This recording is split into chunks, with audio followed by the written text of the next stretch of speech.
So I don't know about you guys, but I distinctly remember growing up in the 80s. We're all kids of the 80s. And the 80s cartoons were like the best. Yeah, they I were. mean, you had some awesome. You had G.I. Joe. You had Transformers. You had He-Man. He-Man was. He-Man. Oh, dude, I loved He-Man. I would run home from school to catch He-Man and then Transformers and then end it on G.I. Joe. Oh, yeah. That was my whole... So I dressed as He-Man for Halloween. We I won't believe talk it. about the costume, but I did dress. I remember I was such a fan of He-Man. Do you remember they did a She-Ra movie in Yeah. the theaters? Oh, yeah. I went and saw it in the Did you? theaters. Dude, me and my mom went and saw She-Ra. I was in the trying to theaters. explain Schnarf to Oh, sure. my wife, and Uh-huh. she's like, I don't... Dude, I had all the toys Yep. for He-Man. I had the G.I. Joe toys. Oh, yeah. And me some too. Transformers. Yeah. Transformers. Oh, yeah. Huge. Yeah, and It was- then there was some like weird, freaky cartoons. Do you remember like Gummy Bears? Yeah. Do you remember Gummy Bears? Oh, Yeah. wow. Like Disney had these old like Yeah. kind of weird like Gummy Bears. Like Yeah. okay, And Care Bears, I thought was a bit... Care Bears? I full disclosure, I had a Care Bear. Yeah, I well, can see that. So, Was the name of your Care Bear Fields? even back then, I was a just confident. we traded I Care said, Bears. no problem. That's what we did. I could have a Care Bear. Yeah, And it was something cool. about that rainbow just wasn't sitting right. What's funny is I remember seeing the Care Bears movie in the theaters too. Oh, Yeah. yeah. Yeah, they had everything. I didn't see that in the movies. No. No. You're not that kind of guy. It's Jersey wouldn't allow it. Yeah. Well, they do, but I wouldn't allow it. I'm gonna make him an offer he can't refuse. I see dead people. Hasta la vista, baby. You can't handle the truth! I think this is the beginning of a beautiful friendship. This week's movie, Transformers 1. Kind of a origin story of the Transformers back before Optimus Prime and Megatron become who they are and we know them in the lore. This movie kind of goes back and kind of shows how they became who they are.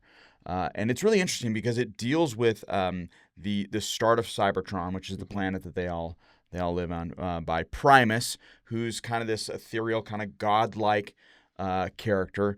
And so we're kind of going to get into it. Some of the main characters. So Optimus Prime, before he's Optimus Prime, is Orion Pax. And then before Megatron is Megatron. He's D16. And then you have, like I said, Primus, who's this, you never see kind of a godlike figure. And then you have Sentinel Prime, who is the kind of the leader of all the Last of the Primes. Yeah, the last of the Primes.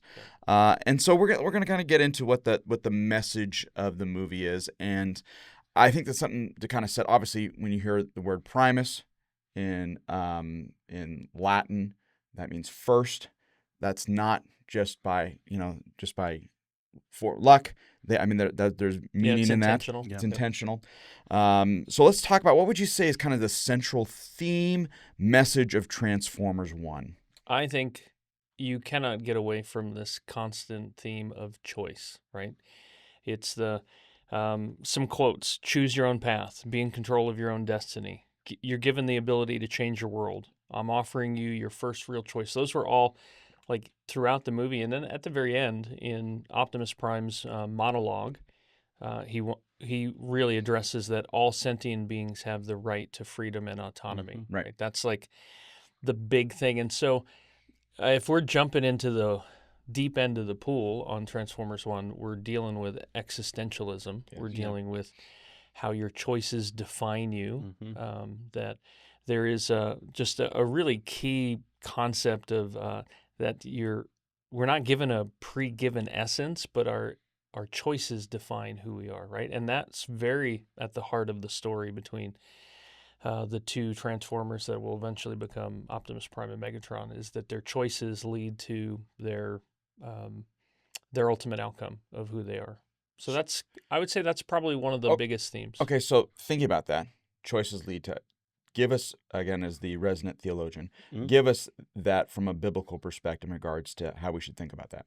At the heart of Transformers in particular is a dualistic framework. You see it in Star Wars, you see it in a bunch of others, right? Light, good, light, dark, evil, good, that kind of a thing. And there's like a little bit of both in people.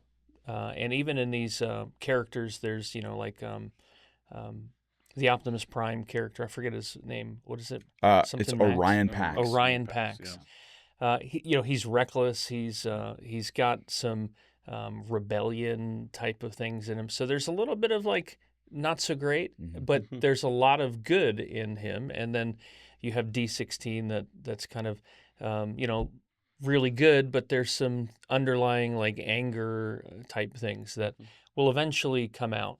The biblical framework, though, however, is that we are all totally depraved. Like we are sinners. There's from a theological perspective, all our righteousness is as filthy rags. And it is not until the work of the Spirit changes someone to basically bring them spiritual life from being spiritually dead that they can move towards things that God would see as good works type of idea. And so I think there is definitely a biblical concept of good and evil, but the way that it's framed is not a biblical concept. It's more like the way people think of humans now. Yeah. Everybody's basically good with tendencies towards evil, and your choices determine whether you're going to be evil or good. When God says basically in Romans 1 that his wrath is on all mankind because they've suppressed the truth and rejected him and replaced him with idols. So I think and the thing that makes these movies interesting is that they do have those kernels of truth, but the way they express them is ultimately apart from any kind of biblical framework. Yeah. The sci-fi genre is just, again, after I saw the movie with my wife, was just basically saying there's no better genre for dealing with worldview. Yeah, it's rich. It's ripe. It is. We could go even deeper. I mean, there's just so much. So let's talk about what does the film say about absolute truth? Yeah, I think the biggest quote of the whole movie is Sentinel Prime. Right. And what does he say? He says, "Truth is what I make it." That's right. And so there is that relativistic truth is what you make it kind of idea that he can frame events and people will buy those events as what is true when you peel back and the worldview is actually incorrect. And so then that leads to the big character issues between Pax and D16, Orion Pax and D16, is that they both deal with understanding that their whole concept of what was true has been torn away. So one wants to expose it, the other one wants to execute and kill Sentinel Prime. And so relativism is kind of interspersed throughout. Truth, from a biblical standpoint, is inherently wrapped up in who God is and how he's created the world, right? And so there is an absolute standard of truth, but I mean that doesn't make for Transformer lore. No. Right. Okay, so let's talk about what's portrayed as good and noble in the film. Frills, you got any thoughts on that? There's this kind of idea of good leadership versus bad leadership. Obviously, that was, I thought, also one of the main themes of the film. We see which one is it? Not is it Sentinel, the one that ended up being the bad leader? Yeah. Sentinel Prime. Mm-hmm. Yeah, he looks. There's this. He gives. He makes everybody feel good about themselves. Everybody has this idea about who he is, but behind the scenes, he's actually an absolutely evil leader. Yeah. That goes behind that. And then you see others, DC-16 or not DC-16, Orion Pax, right?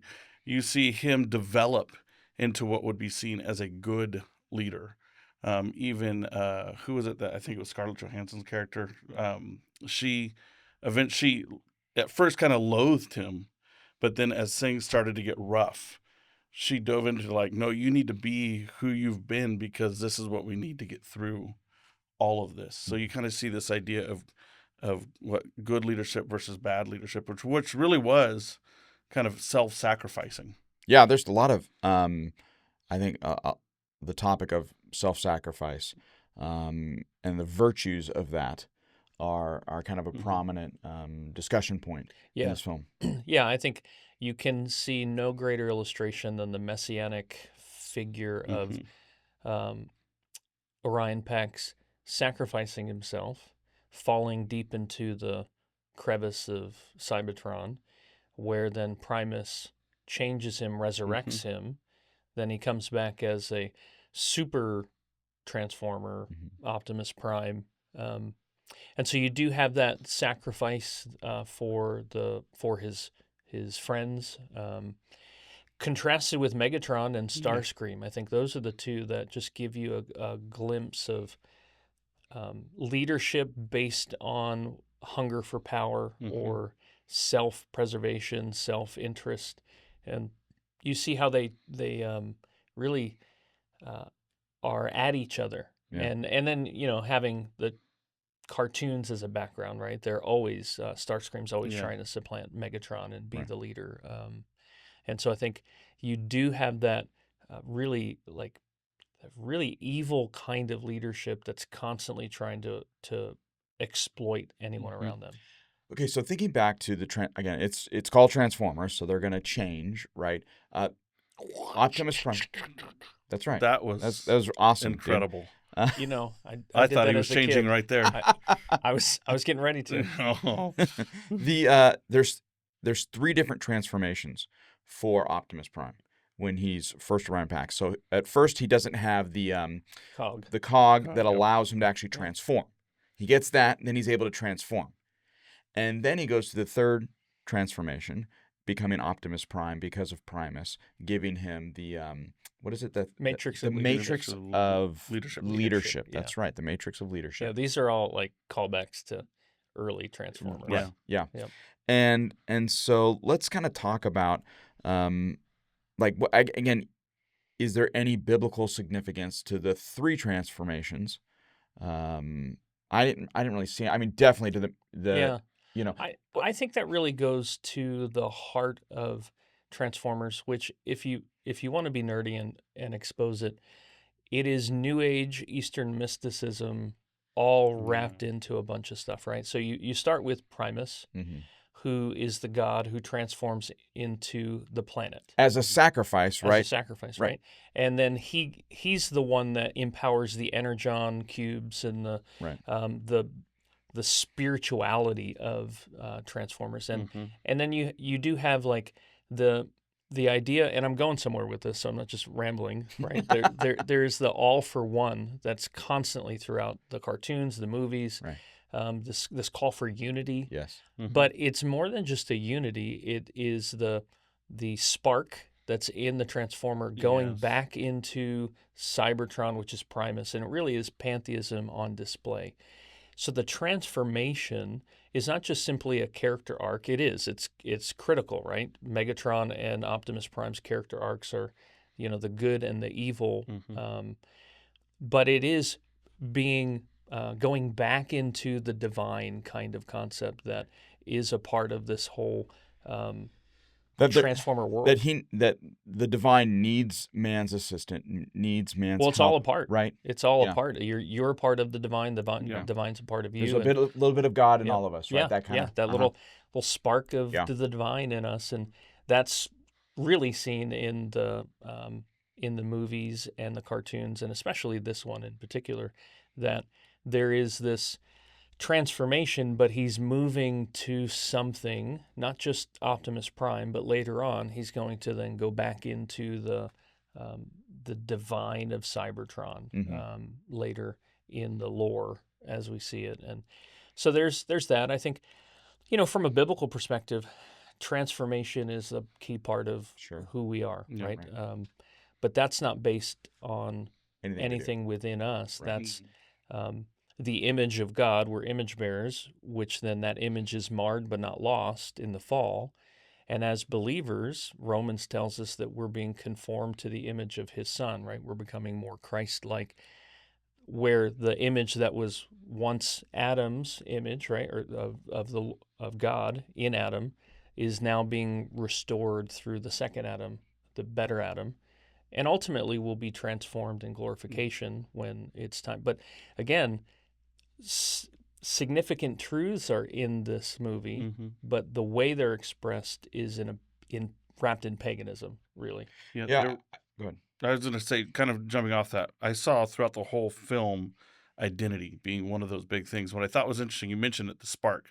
There's a line in there, and I can't remember the exact line, but there's a spark in you. Yeah. Right. And it wasn't until they got the cog inside of them that it was like you could kind of see with the two characters how, one became evil and one became good. Like, I mean, polar opposites of each other. And that's where you see this massive transformation. And it was just I just thought that was interesting when you think about, identity, and they needed this cog to become who they truly are meant to be. So I thought there was a lot with Yeah. wrapped in that. And I think one of the things that I love about this podcast in particular is, as opposed to some other Christian examples of trying to evaluate movies, is that we can't shove biblical truth into the movie as if it's actually that, we're seeing Jesus everywhere. We're eisegeting the movie type of thing. Right.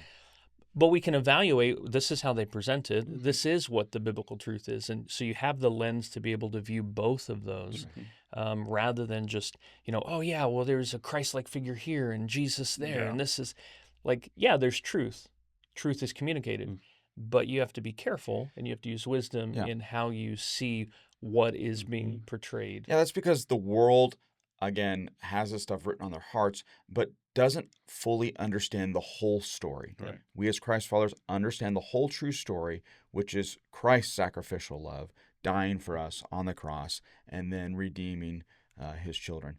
That full story is what the world misses. Yep. And that's why we have to come in and evaluate it and be able to help people. Okay, this is how you got to think about it. Because yes, there's these nuggets, right? They understand that yes, there is a creator, great, awesome, but don't understand truly who that creator is. Yeah, and the fact that God is transcendent. He is above and outside of his creation. He doesn't turn into a planet and then therefore gives the spark of divine to everything. Like, he is not dependent upon his creation. He's transcendent. And yet the beauty is that he's immanent. He works within his creation, and there's no greater evidence than the incarnation. Thank you for listening to Real Profs, a production of the Center for Thinking Biblically. To support this ministry, please visit thinkbiblically.org/donate.